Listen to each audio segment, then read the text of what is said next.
আচ্ছা, চলুন সরাসরি আজকের এই বিশ্লেষণে ঢুকে পড়ি। আজ আমরা শিল্পের দুনিয়ার একটা সত্যিকারের বিষয় নিয়ে কথা বলবো, শেপার মেশিন। কিভাবে এই অসাধারণ যন্ত্রটা ম্যানুফ্যাকচারিংয়ের চেহারাটাই বদলে দিয়েছে, সেটাই আজ আমরা একদম ভেঙে ভেঙে বোঝার চেষ্টা করব।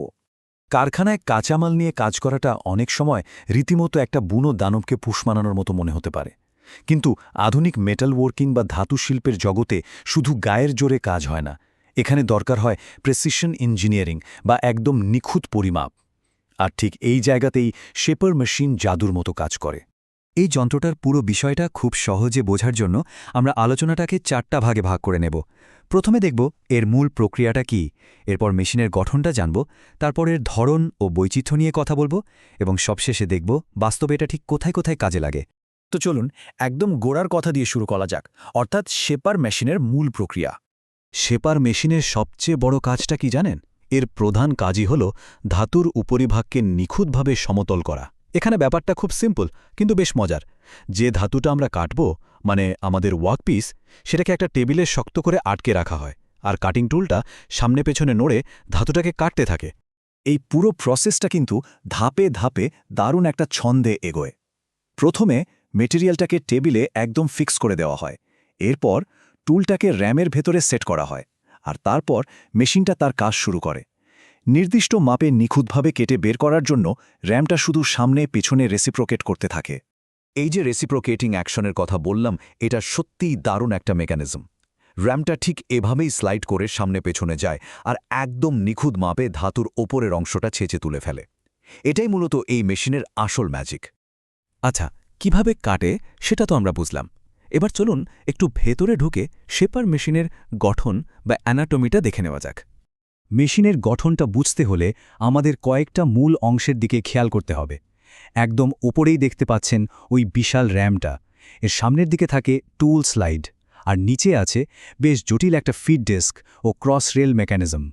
এই সবগুলো অংশ একসাথে মিলে পুরো অপারেশনটাকে ড্রাইভ করে। এরপর আমরা যাব আমাদের তৃতীয় পর্বে। সময়ের সাথে সাথে কাজের প্রয়োজনে শেপার মেশিনে ঠিক কি ধরনের বৈচিত্র্য এসেছে, সেটাই এখন আমরা দেখব।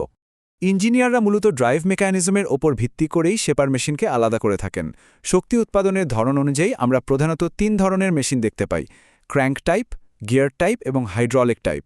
ধরুন আমরা যদি গিয়ার টাইপের সাথে হাইড্রোলিক টাইপের তুলনা করি, তাহলে পার্থক্যটা বেশ স্পষ্ট হয়ে ওঠে। গিয়ার টাইপে সেই চিরচেনা র্যাগ আর পিনিয়ন মেকানিজম ব্যবহার করা হয়, কিন্তু হাইড্রোলিক টাইপে প্রয়োজনীয় ধাক্কা বা ফোর্স তৈরির জন্য ব্যবহার করা হয় একটা জটিল পিস্টন ও সিলিন্ডার সিস্টেম। বুঝতেই পারছেন, প্রযুক্তির দারুণ এক ব্যবহার। শুধু ভেতরের মেকানিজম না, র্যামের চলাচলের ওপর ভিত্তি করেও মেশিনের আকার বা ফুটপ্রিন্ট অনেকটাই বদলে যায়। যেমন হরিজন্টাল শেপারগুলো একটু নিচু আর বেশ মজবুত গড়নের হয়, অন্যদিকে ভার্টিক্যাল শেপারগুলো হয় লম্বাকৃতির, যেন সোজা হয়ে দাঁড়িয়ে আছে, আর এগুলোর সাথে একটা রোটেটিং কেবিলও জুড়ে দেয়া থাকে।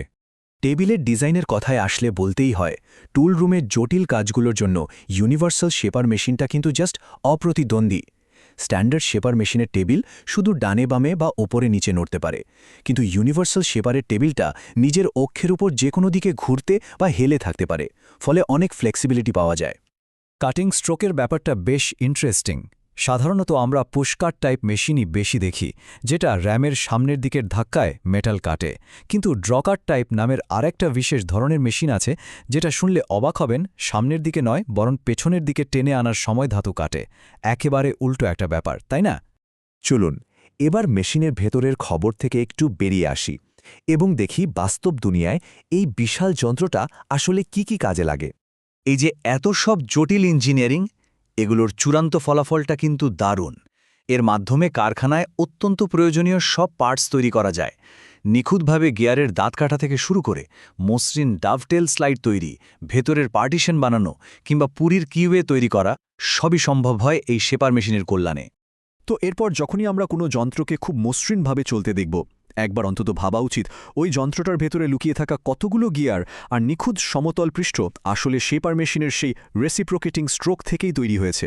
এই একটা মাত্র মেশিনের উপর আধুনিক শিল্পের যে কত বড় নির্ভরতা, সেটা ভাবলেই সত্যি অবাক হতে হয়।